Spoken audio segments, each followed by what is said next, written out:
Dobrodošli v novi uri našega skupnega druženja. Čas je namreč za vrtinec in vanj smo danes postavili otrokove dolžnosti. Ja, prav ste slišali, dolžnosti. V zadnjih 20 letih se je namreč tudi pri nas uveljavil permisivni način vzgoje otrok. Z njim je postalo otrokom dovoljeno vse, starši pa so postali sužnji otroka. In kakšna naj bo vzgoja in kako popraviti škodo, ki je že nastala, so avtorico knjige Varuh otrokovih dolžnosti ali Nehajte se ukvarjati z otrokovimi pravicami, svetovalko in pa logopedinjo Simono Levc. Simona, dobro jutro. Dobro jutro. Otrokove dolžnosti. O pravicah veliko govorimo. Zakaj je potrebno govoriti tudi o otrokovih dolžnostih? Vsi tisti, ki delamo z otroki, opažamo, da zadnje čase prihajajo v vrtce, v šole in srednje šole otroci, generacije otrok, ki so navajeni, ki so rasli na pravicah, tako bom rekla.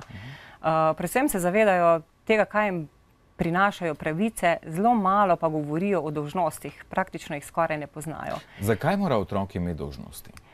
Glejte, pravica sama po sebi, pravica do nečesa otroka ne bo naredila srečnega, niti ga ne bo naredila samostojnega in odgovornega. Vsi vemo, da po dobro upravljeni dolžnosti, ko nekaj dobro naredimo, takrat postajamo samozavestni, takrat smo potem tudi srečni in vemo, da nam je nekaj uspelo. Dolžnosti so tiste, ki bodo otroka pripeljale prej k samostojnosti. Nikakor ne more otrok rasti samo s pravicami. Tako, če imate kakšno vprašanje, slučajno za gospod Simono Levc, telefone v roke in pokličite na telefonski številki, večkrat se boste izpisali tudi na vašem zaslonu. Katere oziroma kakšne dolžnosti lahko naložimo otroku? To je čisto odvisno od starosti, ampak mislim, da predolgo jih šparati od dolžnosti ni treba.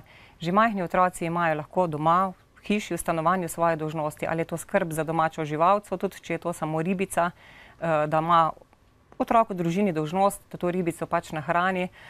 Že majhen otrok lahko pospravi recimo copate in čevlje v predsobi, je to njegova dolžnost, da je predsoba vedno lepo urejena in pospravljena in s časoma bo otrok z rutino to zelo rad opravljal. In ko bo prišla na obisk babica, vedno bo videla, gled, čevlji so pospravljeni, naš Tomaž to dobro upravlja. Seveda, ko otroci potem postajajo večji, se ta krog dolžnosti naj bi širil, naj bi imeli vedno večjo vlogo doma v gospodinjstvu, pomagali pri tem, pomagali zunaj hiše, če imajo to možnost in seveda imeli predvsem dolžnosti tudi do šole, do šolskega dela. To je stvar, ki je dolžnost otrok, ampak jo v zadnjem času v veliki meri nase prevzemajo starši. Že v upisu prvošolčkov v razred, ko jim vse prinašajo, vse odnašajo, oni namesto njih mislijo, kaj bo za domačo nalogo, vzamejo otroku v bistvu to skrb za šolo, ki je pravzaprav otrokova dolžnost. Kakšne otroke pa vzgajamo s permisivno vzgojo? Kakšno popotnico jim dajemo? Glede, s permisivno vzgojo, ki je pač bila mogoče narobe razumljena in se je zadnjih nekaj let res vzgajalo tako, da otroku praktično nisi zmogel reči ne, da enostavno so skoraj da otroci vodili družinsko življenje, je produciralo eno generacijo resnično razvajenih otrok, ki pravzaprav potem tudi, ko odrastejo, ne znajo na pravi način poskrbeti zase oziroma nimajo nekih ciljev, ne vejo, kaj pravzaprav bi počeli. Vse nekako namesto njih počnejo starši, tudi oblačijo jih, slačijo jih, torbico jim nosijo, če se stavimo pri drugošolčkih. Tako da hitro prevzamejo vse te vloge starši in otrok se nekako izgubi. Samozavest otroku ob tem ne more rasti. Če otrok se nikoli ne spopade z eno težko nalogo, s težkim izzivom, ki ga premaga, uspešno premaga in ob tem raste samozavest, če tega ni, potem otrok ni samozavesten in bi marsikaj lahko sam storil, pa se mu zdi, da ne zmore in ne zna. Ker vse starši postorimo prej namesto njih. Prej sem omenil, da v bistvu zadnjih 20 let, pa vendarle je generacija, ki je bila že vzgajana v permisivni vzgoji, sedaj že ima svoje otroke. Torbico nosimo zato, ker je pretežka, ker ima 10 kil. Sami se ne spomnimo, da smo imeli še težje torbe. Otroke ne pošiljamo ven, da se ne bi umazali, da se ne bi prehladili, da jih ne bi zeblo, da se ne bi prepotili. Smo torej mi tisti trapci, ki sami naprej vzgajamo trapce, če tako rečem. Zelo dobro ste zadeli. Jaz mislim, da so zdaj že v vrtcih in šolah generacije razvajenih otrok, razvajenih staršev. In ti starši so nekako izgubili kompas. Sploh ne vejo, kaj še lahko zahtevajo od otroka, kdaj mu lahko rečejo ne. In enostavno potem pride do tega, da mama drugošolčka reče, jaz mu nisem več kos. To se ne bi smelo dogajati. Starš si in moraš biti kos svojemu otroku, še posebej v tako zgodnem obdobju otroštva. Treba je znati postaviti neke meje in predvsem se mi zdi, da tem staršem manjka doslednosti. Za doslednost moraš imeti pa seveda čas. Si moraš vzeti čas, da si dosleden, če si od otroka nekaj zahteval, ali je to, da pospravi igrače, ko prideš domov, moraš toliko vztrajati, da otrok to res stori. Se pravi, da si moraš vzeti čas, da to spelješ do konca. Ponavadi pa starši rečejo, otroku dajo neko navodilo, potem pa ne vztrajajo pri tem, da bi otrok to naredil in otrok enostavno se odvadi poslušati. Nekoga imamo tudi na telefonski liniji v tem trenutku. Lepo zdrav, kdo je z nami? Halo, halo? Se slišimo? Očitno smo izgubili linijo, pa vendarle, rekli ste, starš mora vztrajati, starš mora biti odgovoren tudi do otroka. Ampak ali starši nosijo odgovornost tudi nazaj? Kako torej otroku postavljati neke zadolžitve, če se je, na primer, tudi sam starš ne drži?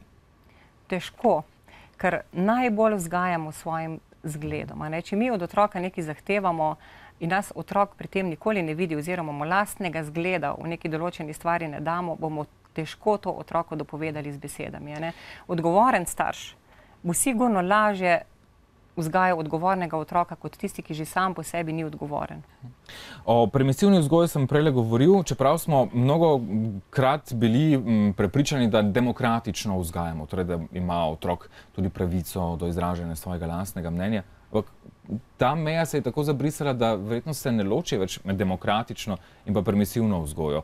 Pa bom dodal tukaj še nekaj zraven. Vse tukaj je zvenelo, da vendarle se je dobro nagniti tudi malo k avtoritarni vzgoji. Otrok torej potrebuje avtoriteto.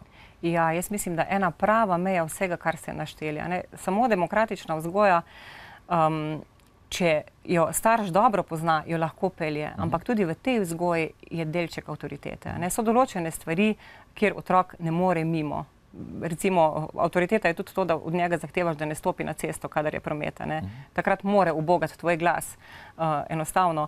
Zelo pomembno je tudi, da bi ohranili avtoriteto do učiteljev, ki so jo popolnoma izgubili tako otroci in starši in je v šolah lahko zaradi tega velik kaos in je vse skupaj težko. Tako da ena prava meja vzgoji, avtoritete, doslednosti, ljubezni in spoštovanja do otroka, to po moje sproducira enega samostojnega, zadovoljnega potem najstnika in odraslega človeka.